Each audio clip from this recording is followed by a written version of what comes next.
today. Just this one more session. And before we get started, I realized in a few side conversations that some of you don't know how to find the presentations that have been given on the platform. If you could be so kind to quickly just show where the stuff is, because everything is up, so you don't have to photograph the screen or take frantic notes. You can still do that if you want, but you don't have to. Okay, if you're looking for the presentations of the speakers from yesterday and today, you go to Lab on the platform. No, so sorry. To the library, and now you see nothing. Don't open your private Facebook. Yeah. And then you go to the right phase, for example, phase 3 in the morning, and there you have all the presentations. And the videos. And also the videos of the speakers. So you can take a look at them and browse through the presentations, and this works for every assignment. Okay? So some of the videos are not from here. We are always taking the better of the two lectures. So it might be either from here or from Vamos. Yeah, this is purely driven on the preference of the speaker. All clear with that? Yes. No? Good. So, you saw 3 very different people presenting their businesses. Microphone? Did anything... Super. Yeah, we are working on it. Super. Anything came to anybody's mind in meeting these people? Any observations? Quick notes?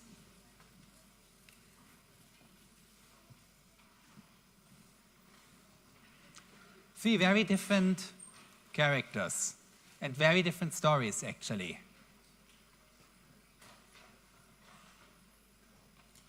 Nothing noteworthy? It was very interesting. Hold the microphone.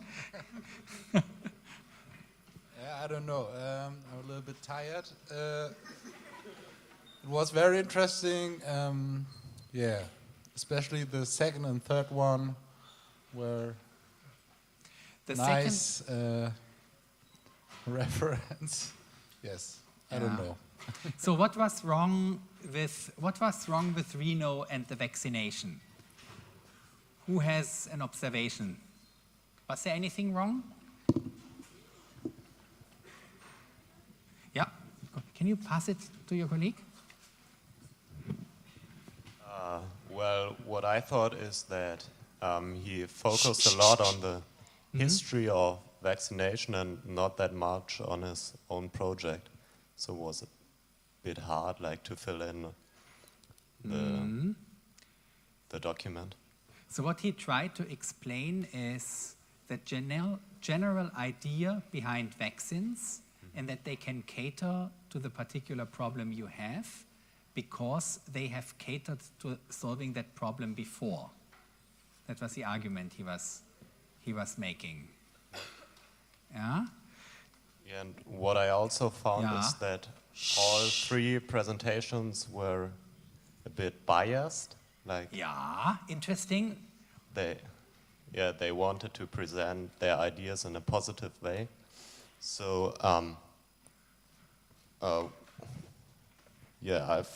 found, for example, in the second presentation that he didn't mention that, in Spain, for example, there's gonna be a loss of employees with his ideas. So they were not a little bit biased. I think they were totally biased, 100%. In each case, it was a person with a passion for something. And that person was trying to convince you that this particular idea and approach is valid. None of them were trying to make a balanced argument about pros and cons.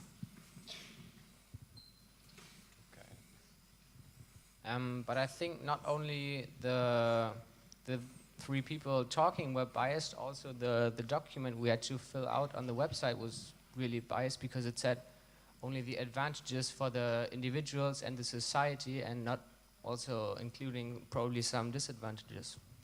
Aha. Think about why this is. Because we want you to take a biased approach. We want you to make a decision what you want to go forward with. There's not an endorsement of any other idea.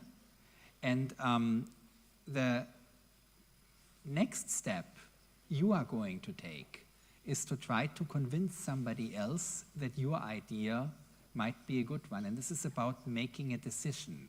And of course, you need to balance pros and cons, and you need to make sure that you represent the pros in a totally appropriate way. These people were not briefed to give you the pros and cons. These people were here to advocate their particular proposal. And this is why I'm asking you now the question. This is exactly the point you should take from these sessions.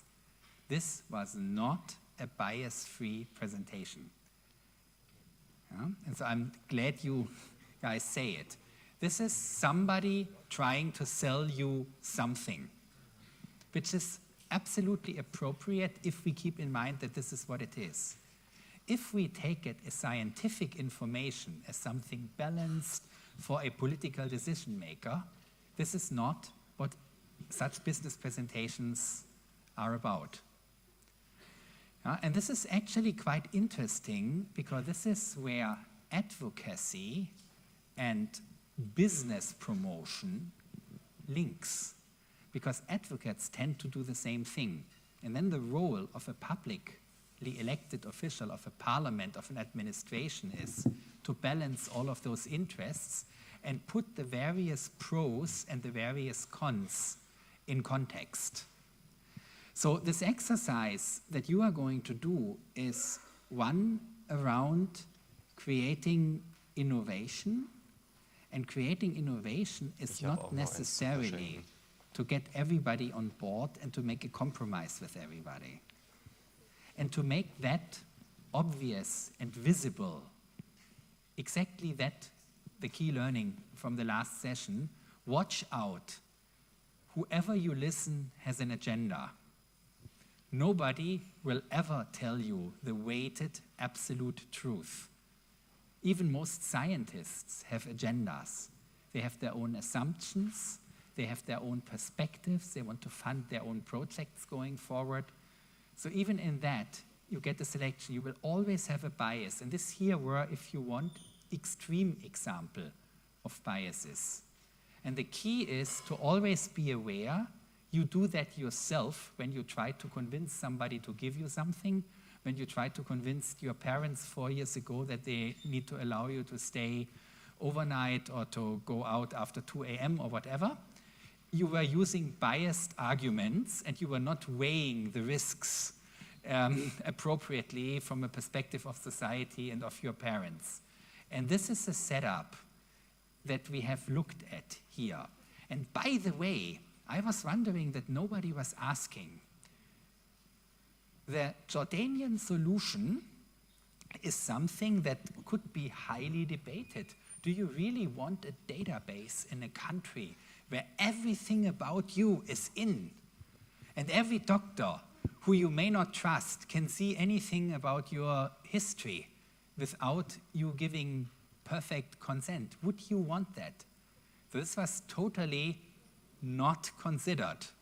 On the other hand, you have an entire debate about vaccination, because vaccination is not only positive. It has cost, it treats healthy people with something we don't really know how it's going to function in the body in the long run. So this is, even if you do it scientifically, not balanced. So you had a question and we need a mic. Thank you.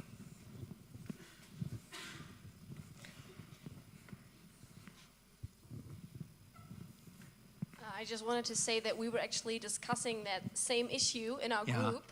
We're talking about the yeah, I mean, not even only doctors could see our data. It's probably, we know how easy it is to hack into a database, and it could also be used for economics, like maybe the person you work for may get your data, even though that is not what you want. You may not get a workplace because of some illness you have. And also, I think that the problem with vaccination is, especially this reversed vaccination, as he called it, like using the virus to create a vaccine, is actually really debatable, because it only is a vaccine against this one specific virus, and we all know that viruses mutate every year, every other year, so you're only resistant against 1% of this infection, and it is actually not as effective as he made it out to be. Yeah, I think there's several components to it. One component that's really, really important for all of us here to understand: the innovation system, if you change anything, if you innovate on any area, you will always have winners and losers. Anything you do has losers. Somebody is not getting any more what they used to get. And almost in any system, some people or some processes will win. The critical path that civic society there plays is to make that obvious and to make it transparent and to allow for such decision making. Yeah? There is no single innovation you will be able, or anybody will be able to come up with, that is only beneficial. Yeah? And these are the 2 points we wanted to get across between the lines for these 3 very different lectures. There's one other point. Did anybody notice how a scientist and a financial person and a consultant, how they communicate differently? Anybody, any opinion on that? Do we have the... By the way, what happened to the second microphone? It's somewhere. Here we go. Yeah.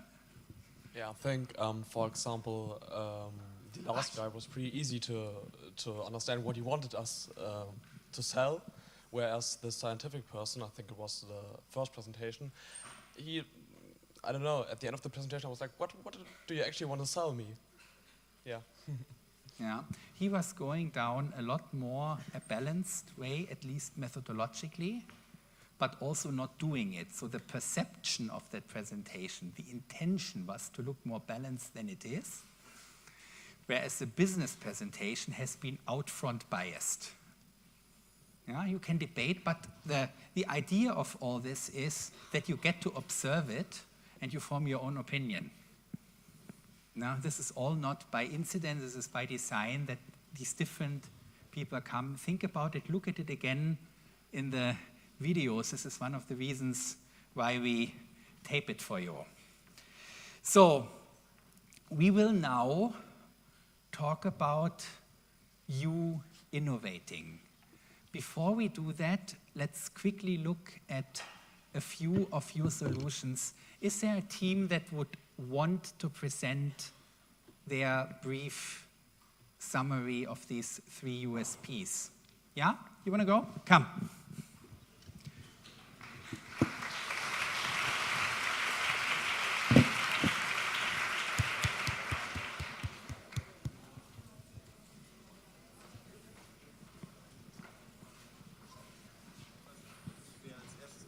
However you guys want to do it. So why do we do this? We want to understand unique selling propositions, USPs, Alleinstellungsmerkmale of a business proposition. This does not mean that we endorse it. It doesn't mean that we would buy it. We want to formally understand how those are done before you develop your own. I think no, kein freier Platz. Ah. Okay.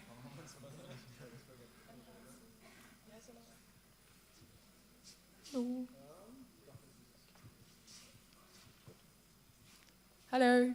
So we're going to start with the adult immunization, and the unique selling point of Novartis Vaccines Institute of Global Health is that they want to develop and offer vaccines for everybody who's in need of vaccines, and irrespectively of their financial background or how often the disease is there on the world. And it's also non-profit, which is special for an organization to produce vaccines. And the benefit for the individual would be that also socially disadvantaged people would have the chance to for good health, and also for a higher life expectancy and a better quality of life. And through that, they can also finance their life more like they want to do it, like not that much money spent on medicine, but for example on education, the living standard, or retirement arrangement. So just very quickly, you chose Novartis Vaccines Institute for Global Health as the business you are looking at. Yes. Did other people do that differently? Yes, okay, because there is an option, and because Rino was talking about two very different things. A big commercial company called Novartis Vaccines. And then there's this very small thing that does vaccine development for the third world, basically, which is Novartis Institute for Global Health, which is technically not a business. It's a goodwill thing that Novartis is doing. So you are now picking the goodwill organization, and you are saying their aim is to get vaccines to those who can't pay for it. This is right. Okay, keep going. So if this is what it is, then it's pretty obvious. Benefit for the individual. Yeah, and there are also benefits for society. Yeah. And like that the healthcare cost could be on long term be shortened, because there would not be a long-term treatment for the disease, but just like one vaccine and then the disease could be gone. And there would also be a higher labor force, like this is possible, because there are more healthy working people in the state who could work and pay taxes and stuff. Okay, cool. Now let's hold on for 1 second. Let's quickly stay with the vaccine topic for 2 minutes. Does anybody have a clue whether vaccines is actually a money-making business? The answer is, you say yes. Now let me tell you, it's not. Vaccine is a huge loss maker in the industry, and in the moment globally, nobody makes profits on it, and this is a huge problem. What has happened? And Rino was not directly saying this, he was indirectly complaining about his industry.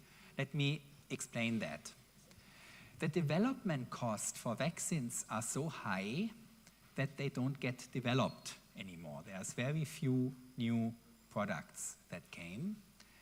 And for those who are getting developed, the process to get them to market takes very, very long. In consequence, only big pharma, like the big pharma players, can still do vaccines. There is, other than in biotech, no little companies. None of you is likely to start up a vaccine business. Many of you are likely to start up a biotech business. The average investment, I think we said it, for a new vaccine is above €1 billion. So what happened is that all the vaccine companies got bought by big pharma companies, and the big pharma companies have more profitable options to invest their money.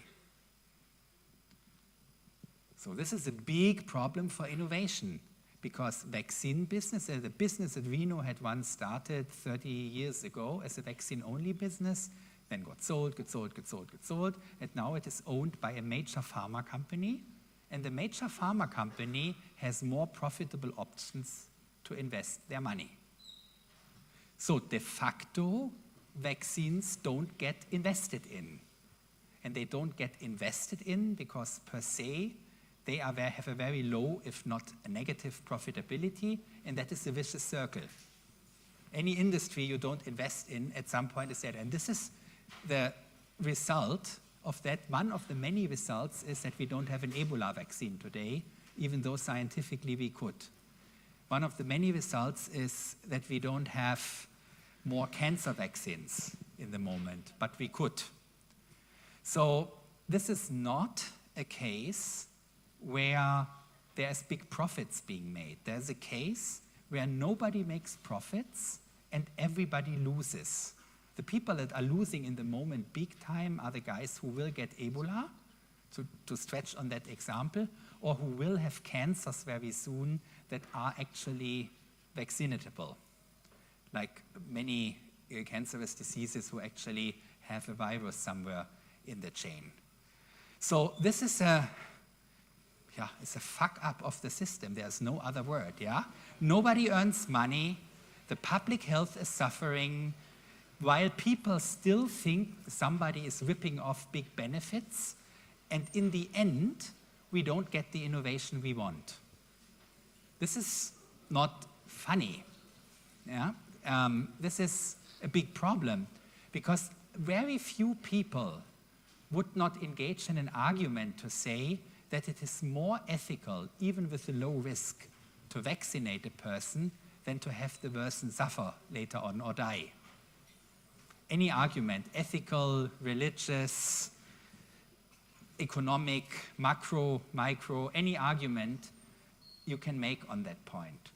And these type of situations you have all over the healthcare-related industry. And this is a big deal here in vaccines at Reno. Now again, look at who is talking, and to your point, question exactly what the bias of the person is a senior employee of a company that is now owned by Big Pharma. So he will not say that clearly as we can do it, but it was apparent in his discussion. So this is just one point on one of these companies, why it's interesting to try to understand between the lines what people are saying. But I didn't want to interrupt you. Do you want to go to the you want to go to the second part? Where the presentation was good for the... Okay. Yeah, we figured out the USP for the electronic data solutions. It's just that you have the opportunity to give a preventive and individualized healthcare. So it's just basically much more easy. And the benefit for the individuals is you can give much more comfortable accessibility to healthcare services. So it's just what I just said. And you have an improved patient-doctor experience. And yeah, you can give better care due to more efficient analysis and continuous treatment. I think that's clear.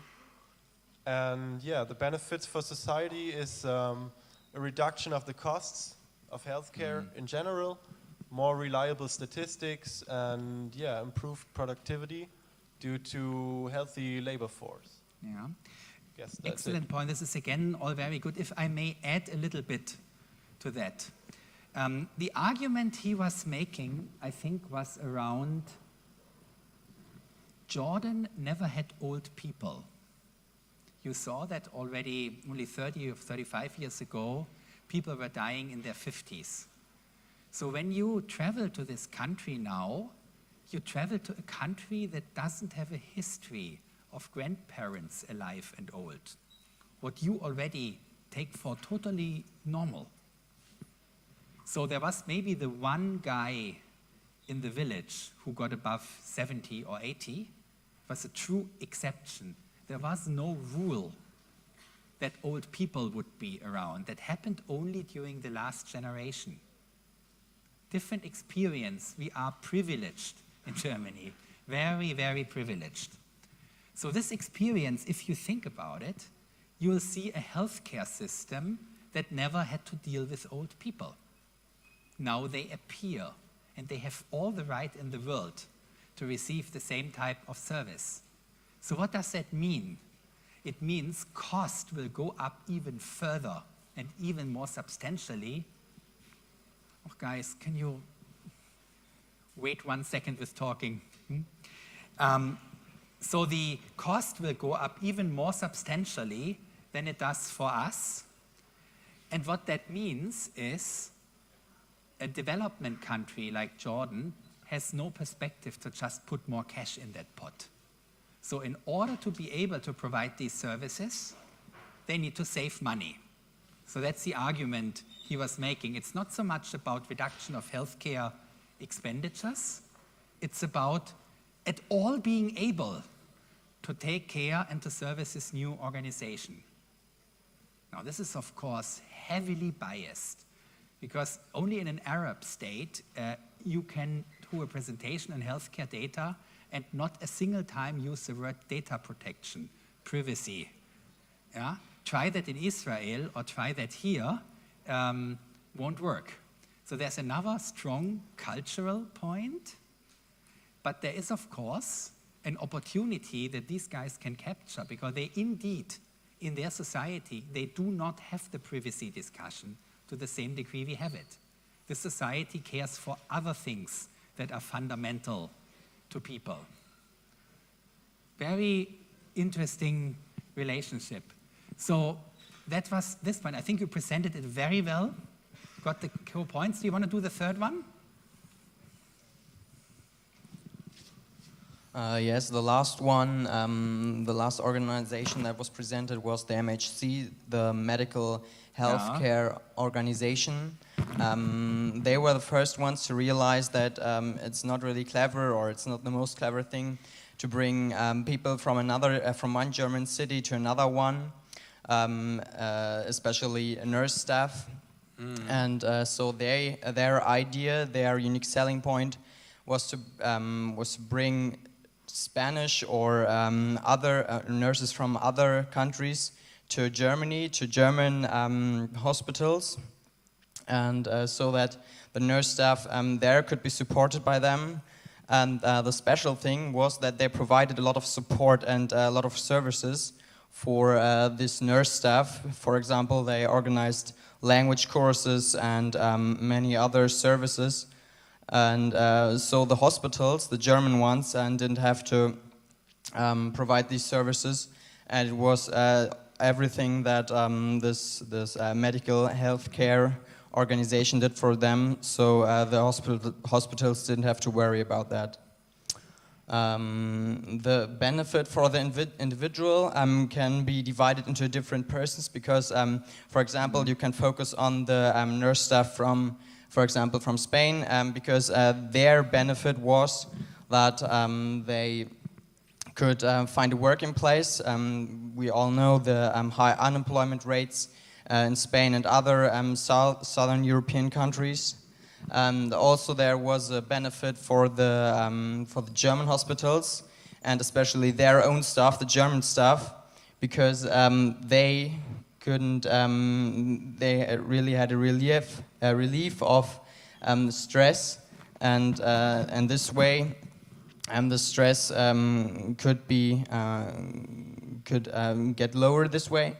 And also the German hospitals had less stuff to worry about. They didn't have to find new workers, but this organization was able to provide this. Then the benefits for society are that the whole healthcare system in Germany is supported by these workers, and also the present shortage in nursing personnel can be, yes, this is the solution for this. And also the quality of the hospitals is increased, because as we've heard, the quality of the nurse degree in Spain is another one than in Germany, where in Germany we don't even have something like that. And this way, the nurse staff has a better and higher education than the German nurse staff. Yeah. Super. Also perfectly done. Thank you, guys. Thank you. This was well presented, well told, very clear. So, as everybody else who has presented, really well done. What is the question about this inner European migration thing? There was maybe one thing on the unique selling proposition that was missing that probably is the key to why they are able to make money. Did anybody catch that?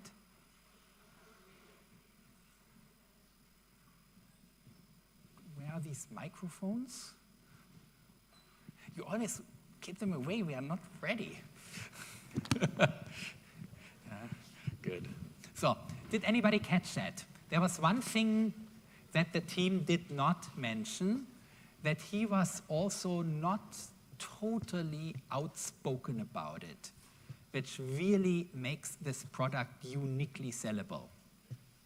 Different from what the Arbeitsagentur does. Get that to the back. Do you mean the difference in the wages they get here in Germany? Probably not, because we didn't ask him that. That would have been a good question to ask. Yeah, very good question to ask, but there's something he talked about openly. You said this is about caring about the people who come, accompanying them on their way to Germany, make sure that they get a job. You talked about a little bit the recruiting, about the disparities in Europe, but one component you did not mention.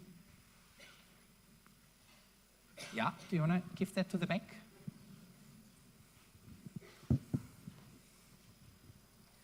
Maybe the difference is that the Arbeitsagentur or agency for work only gives people jobs that go there and ask for one, and they actually seek out people that have this profession. Okay. They find them and try to recruit them. So Yeah, that's the okay, difference. 100 points. That's not what I meant, but that's Okay. also right. Yeah. So, of course, there is a client situation. I am a hospital, I am Lüneburg Hospital, and I desperately need staff. It's not that I want to grow or make more money. I'm a not-for-profit hospital here in Lüneburg, but I just don't have the people to properly staff my operating theater. So I have to have nurses work longer hours than legal, everything gets dangerous, you don't want to do that. In this situation, I can go to somebody who provides a service. It helps me as a hospital, while probably the Arbeitsagentur would not have a mandate to do that. But there's something else. Yeah, in the back. Yeah, this is what we just made. That's exactly the point, that a hospital, somebody who wants the staff, will pay for it. Under normal, I think that's what I understood. In this model, there is many models where the workers have to pay, but I understood in this company this is not the case. We could have asked. Yeah, it's many of these models where technically the person who gets a job abroad pays for that. I understand, though, in this case, it's not the case because the hospitals are so eager to get staff, they are so eager to pay. Okay, the one thing I wanted to add to is they are doing formal job training. Because in Germany, not anybody can work as a nurse. So what they do is they have formal qualification programs that make a foreigner fit into the German system. And what's valuable for a hospital as a client is exactly that. The package of a person and the ticket that the person can actually work here, and the fact that the person actually speaks German, so can deal with the patient. And that package is worthwhile and somebody pays. That's the USP of that business. Whether these businesses are, from a global perspective, ethical, and the best things we could do, is an entirely different perspective. If this helps the Spanish healthcare system, is an entirely different perspective. It's not a bias, it's a biased proposition and not a non-biased one. So the reason for looking at all of that is to give you a flavor what you get into when you develop your own proposition. If your proposition is in an industry and it is indeed an innovation, you can expect that everybody in the industry says that doesn't work. When the guys came up with the first computer, the first PC, everybody says this is not going to work. There's a very famous study that a major industry consultancy firm made for IBM. When IBM looked at the starting up of a personal computer unit, and the question was, how many computers do we expect to be in the market in, I don't know what, 10 years? And the number was like 811. So this is a bias that comes from inside, where with the true innovation, nobody who really is an expert can understand how far an innovation will go. And you have many other people who will say, oh, that person will only make money. Tough luck, yeah? And what can you argue? Sure, I want to make money if I start a business. At least I want to pay for my own living. The third component is you will see that all type of formal things will stand against your idea. All type of things where you are not aware that there is a regulation that affects you, and that regulation is probably there for a very, very good cause and a very good reason in the first place, but somehow it doesn't apply to you. So in the end game, in all of that, most people who have an innovative idea then go back to their chair and say, you know what, I'm not going to pursue it. And then we complain that nothing moves on and that things are unjust and unfair. And in this mechanism, we would like you to go in now and we would like you to take the courage to develop your own, to your point, biased idea, consciously biased idea, because it will be something you would want to do for a cause you will be able to support. How to develop such an idea? We have asked Philip to give you a little hint on how MIT Media Lab pursues such questions. And how, are you already done with your presentation? Yeah, you can do? Yeah, I can do it now. Cool, go. So Philip will give you a little hint on how MIT Media Lab does that as quote-unquote professional innovation developers, and by the way, non-commercial professional innovation developers. You want a mic like that, or? No.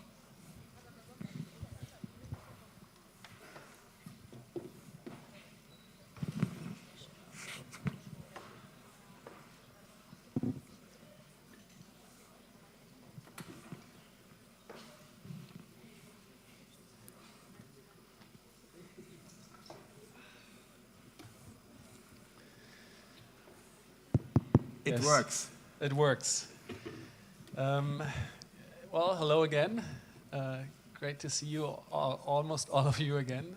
It must have been a very difficult first day. We've already lost the first 4 rows. People, they're probably still working on their project ideas, I assume. I'm not sure exactly what I'm going to talk about in the next 10, 15 minutes. But I have a good sense of what I want to get across. And what I'm trying to get across is that it's a really interesting and exciting time for people to change the world. It's much easier to change the world than it used to be even 20 years ago. There are lots of really big problems and opportunities and challenges that are exciting to work on. So there's no shortage of work to tackle. We know a lot more about the principles of innovation that are actually not that difficult to apply. And so I'm going to talk a little bit about MIT and the Media Lab and where I work and some of the things that maybe we've developed over the years that I think might be useful for you. I'm going to talk a little bit about the internet, because the internet plays a very big role in my life, and I think in your life as well. And I'm going to try to tell a few stories, I think. But I found this quote very inspiring, that small groups of thoughtful and committed people can change the world, and that maybe that is the only way to change the world. And so we have over 100 small groups of thoughtful and committed people here working together during the next week. And so I think it's a great opportunity for all of you to start changing the world. So who knows what this is? Any guesses? What is this? There's a hand up there. He's cheating.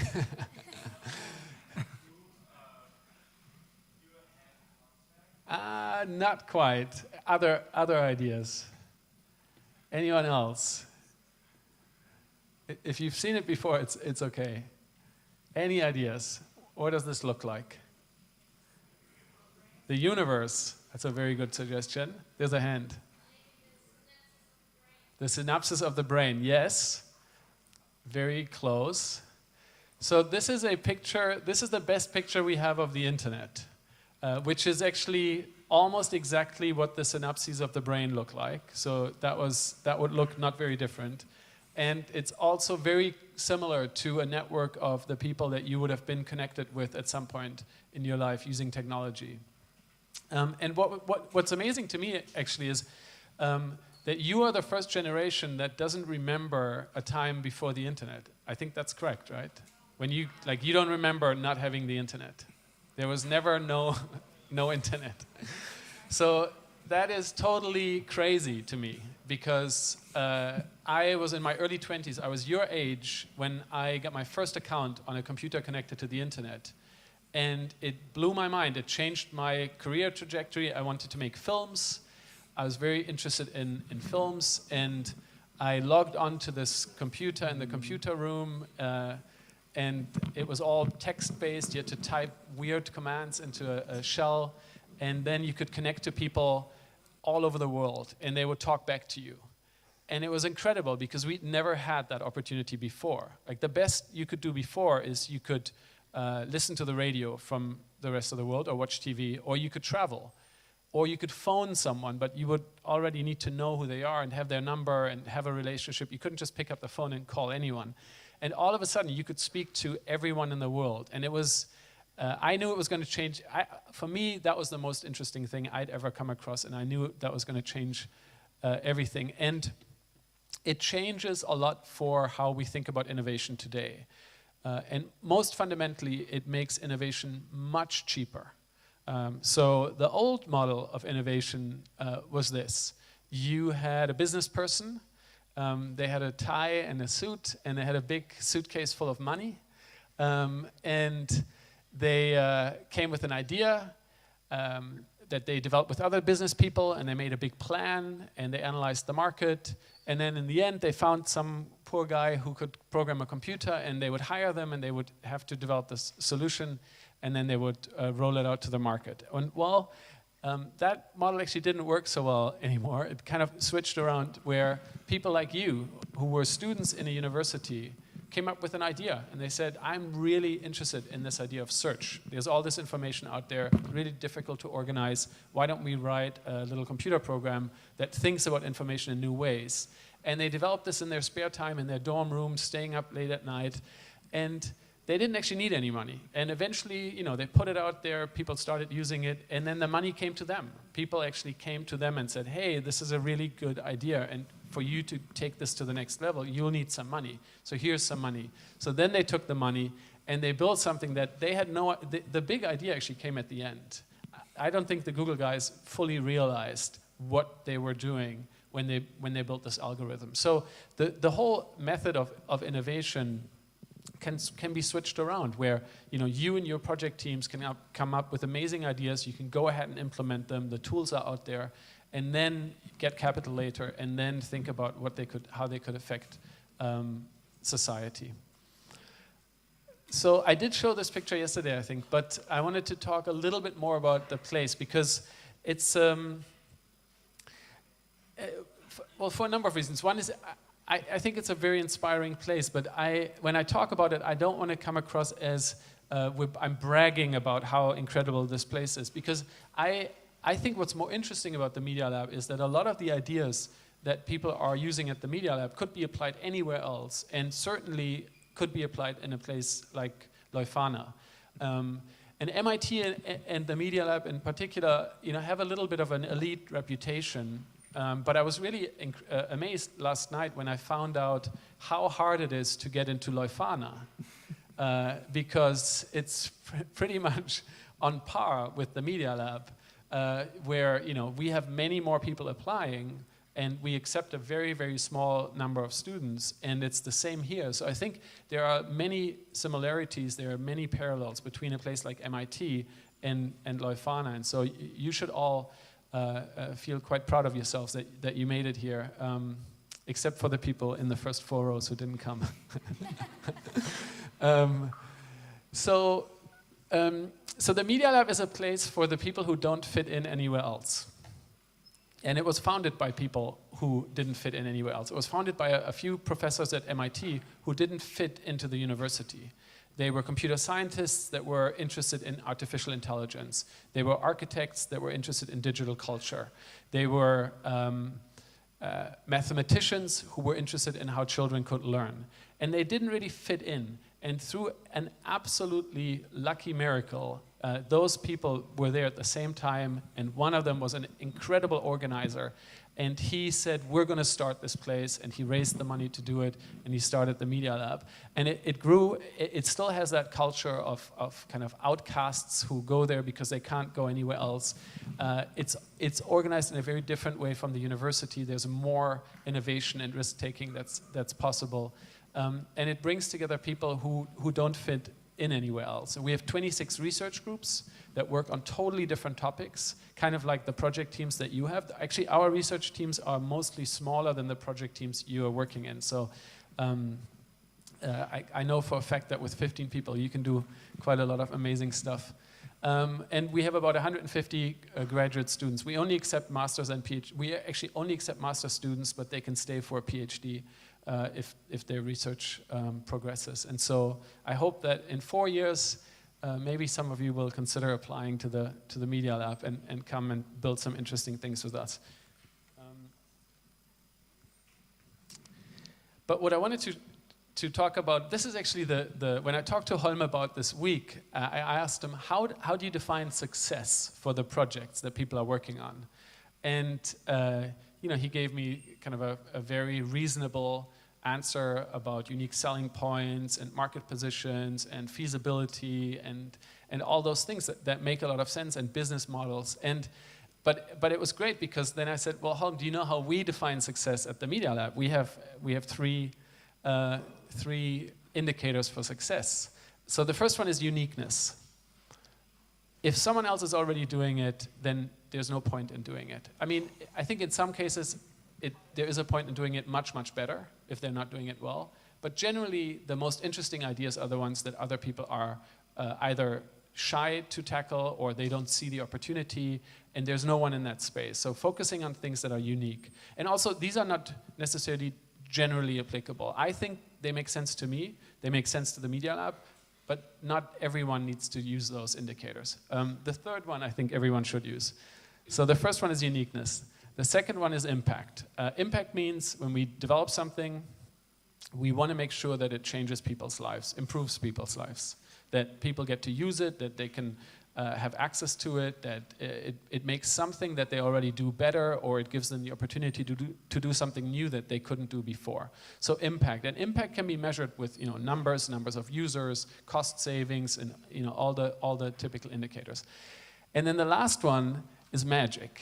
So every project at the Media Lab is evaluated along those three indicators. Is it unique, and is it interesting? Does it have impact? And does it make you feel magical?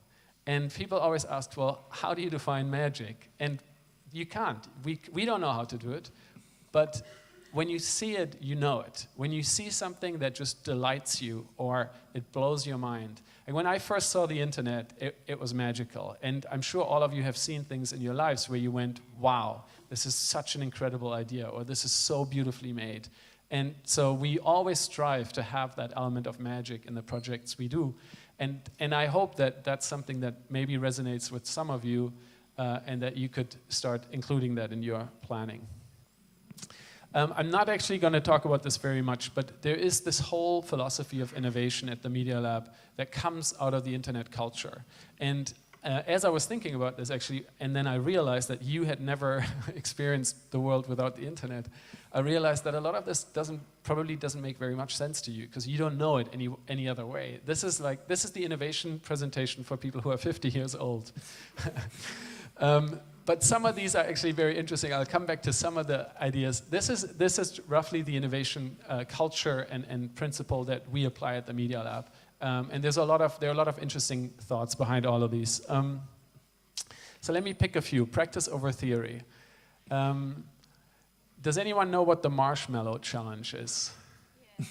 Yes. Who knows the marshmallow challenge? Oh. It's more people than know 100-year-olds, I think. So for those who don't know the Marshmallow Challenge, it's an engineering project where small teams get given a set of resources. The resources are spaghetti, a string, some tape, and a marshmallow. And a marshmallow is a little soft sweet.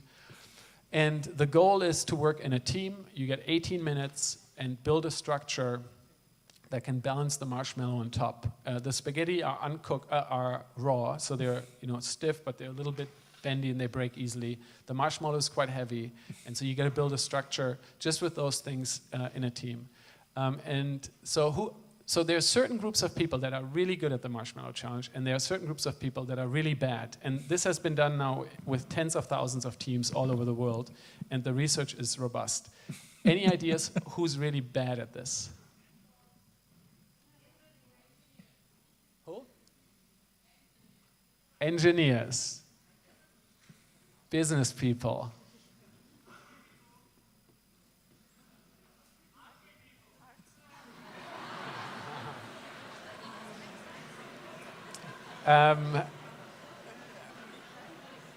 Okay.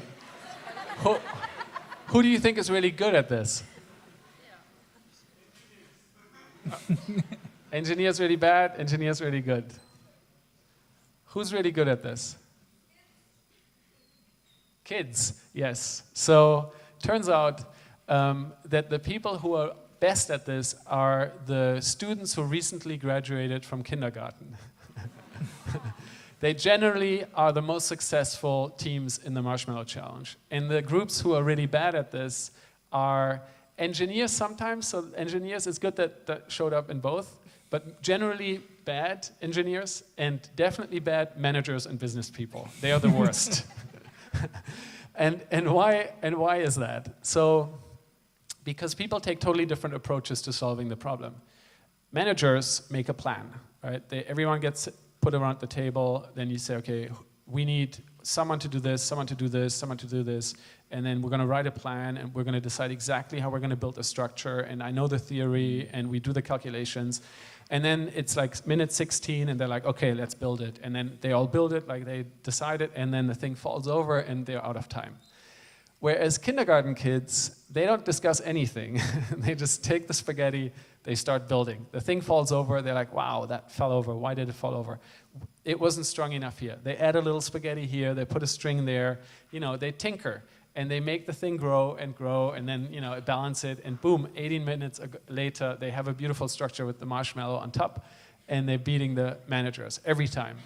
And so there's a good lesson in there, I think, about how you can develop ideas into prototypes and then products. And that is, don't plan everything. Imagine some solutions, then prototype them, put them in place, share them with other people, get other people to use them, reflect on what's working and what's not working, change it. Don't be afraid to throw it away. Don't be afraid to make big changes. And the same is actually true for internet companies. Almost all of the huge successful internet companies, Twitter, all of the big names, started as something totally different from what they are now. This is just one example, YouTube. So in 2005, YouTube was a dating site where you could upload a video in order to find a girlfriend or a boyfriend. And so you can still, you probably can't read this, but it says here, I'm a, and then you select male or female, seeking, male, female, everyone, between the ages 18 and 45. This is not mine, by the way. And you could upload a video, and then you could watch other people's videos, and that was the business idea, and it totally failed. No one wanted to use it. And but in the process, they built this really clever way of uploading video and sharing it and compressing it. And they started uploading just random videos, and people liked it so much that it took off, and then it became YouTube, and now it's, I think the #1 streaming website on the internet. So just as a reminder that when you're planning your ideas, don't be afraid to make changes. Sometimes it's good to go ahead and try it and prototype it, and then get it wrong and learn from it, and then make some changes. I think that's okay. This is my favorite one of all the nine principles: disobedience over compliance, and it means. Don't be afraid to break the rules. So Holm was just speaking about the importance of regulation, and I totally agree with that. But actually, as Holm will probably also agree with, sometimes it's very important to break the regulations or show why there shouldn't be regulations in the first place. And so this is more of an example from MIT. This is the most famous building at MIT. It's called the Dome. There's a library in the top. This is where the graduation happens. So people wear the outfits and they come here with their families.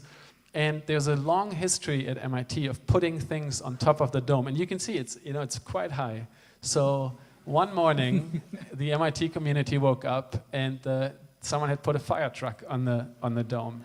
And actually the fire truck was a response to another group that had put a police car on the dome. And they thought, well, what's more challenging than the police car? We'll put a fire truck up there. And I encourage you, hacks.mit.edu has the whole history of hacks. I actually have one more picture where they turned one of the tallest building on the campus into a Tetris game. And everyone could go and you could play Tetris with the lights coming down the building. But what's amazing about this story is we interviewed a lot of students, faculty, administrators about what makes their time at MIT special. And we've heard incredible stories, and just one of the stories comes from the person who managed this process, because, so I have to be careful, so I shouldn't have said she's,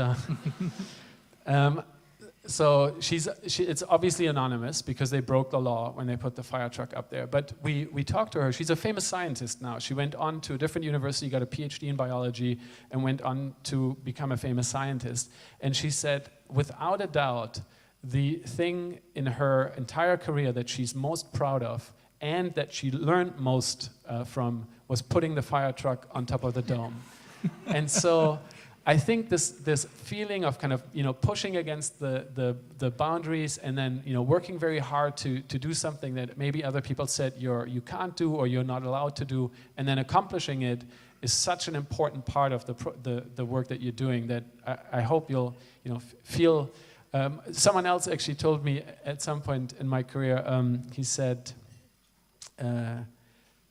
beg for forgiveness rather than ask for permission. And I think that's brilliant. So go do it, don't ask for permission. But if it goes wrong and you make a mistake and you cause a mess, then you really sincerely have to apologize for it. And so I've tried to live by that principle. And one last one, and this is kind of a disappointing one for me, but I think it's very important. Patrick Winston, he gives a talk every year called How to Speak at MIT. He's a professor. And it's super popular. It's always full with students and other faculty, actually, who want to hear him. And he talks about how to give a talk, and he has all these points. I disagree with almost everything he says, but at the beginning of his talk, he says something extremely insightful to make the point that it's important to learn how to speak. And he says that in your career, the impact of your ideas, how much impact you will have with your work, depends on your ability to articulate the ideas, talk about your ideas, the ability to write down what your ideas are, and the quality of your ideas in this order. And that really made me pause and think. And I've kind of tested this in meetings now, and I've paid attention to whose ideas move forward and whose ideas get shut down. And I've realized that he's right. It's often the person that is most able to articulate an idea or tell a story about an idea whose ideas get picked. And I know you guys are going through this process, I think tomorrow, where you're all pitching your ideas to each other and then you're pitching them to other people. And I think there are two lessons in this. One is it's really important to start thinking about how you articulate your ideas. And it's something that gets better through practice. There's no magic in this. No magic in this. It's all practice, and there are lots of resources online, but it's worth investing time in how you talk about your ideas. But the other one is, when you're in your groups tomorrow, try to listen to the quality of the idea rather than who's the most convincing speaker. Because I think we want the best ideas, not the ones that get told the best way. And so I want to, hopefully, some of these things have given you a little bit of hope and confidence for the next week that you can achieve great things. I truly believe that you can achieve great things. And so, yeah, good luck with the prototyping, and I'll see you guys again. Super.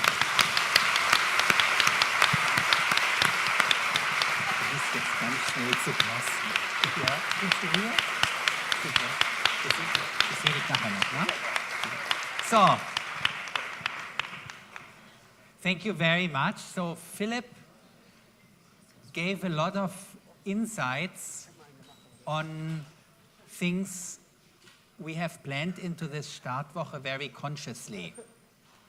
So the fact that tomorrow, and especially Thursday, is actually devoted to getting your thoughts straight and communicating them, rather than spending a week developing an idea and then maybe not getting, is exactly based on that understanding. And it's meant to help you during the course of your university study, as well as if you want to be impactful anywhere in the world. So you will get a strange, very small assignment now, which is very different from all the other assignments you have so far gotten, and you will not work on it in your team. So what happens is, do you have this slide, please? So what happens is, we are asking each and every one of you to develop a short idea. So we are, in the end, asking each and everybody of you for 12 or 16 words, not for a big page, not for a big template, not for, can we get that slide? I'm stretching here. So what we are asking you is to answer for yourself 2 different things. What is a particular need in the market, and what would be your idea to address it? So, somebody needs something, and what would I do? How would my something look like? So, there's a certain group of people, there's a certain segment, how scientists would call it, or there's just many people you happen to know who have a certain need. And what is a product or a service you could envision that will absolutely help meet that need, that would be cool to have based on that need? So we are not asking you for a balanced proposition. We are not asking you for a grand idea or for a realistic idea. We are not asking you to come up with something you have just seen elsewhere. We are asking you to think in the spectrum of an aging society. What is a group, or what are many people needing? So this is A, demographic change causes needs. What demands could arise from there? And secondly, how does your solution for that need look like? And this is typically the nucleus of an idea, of a business idea. This is how everything starts. Somebody needs something, and there is a really cool thing to address it. There's no science about it, there's no numbers about it. There is probably some magic in it when you want to hear it. So, each and everybody, please, can you give me can you show us the template? The next slide, please. Oh, the slide before that. I think we don't have it. Okay, so on the platform, there is a very simple template which says need and solution, 2 fields. And what you please do is everybody individually, for yourself, come up with something. You do not have to agree in the team. You can be totally different opinion in the team on what that is. One person in your team collects all of this and uploads everything from everybody before 8 p.m. Give me 1 second to finish. What will happen with this tomorrow is nobody here has to present alone his or her idea. So don't worry, we are not calling upon people to present that, but we will jointly in the teams take that process further. So, since anybody's leaving anyway, I hope that's clear. Your tutors have everything, your mentors have everything. Wishing you a great evening.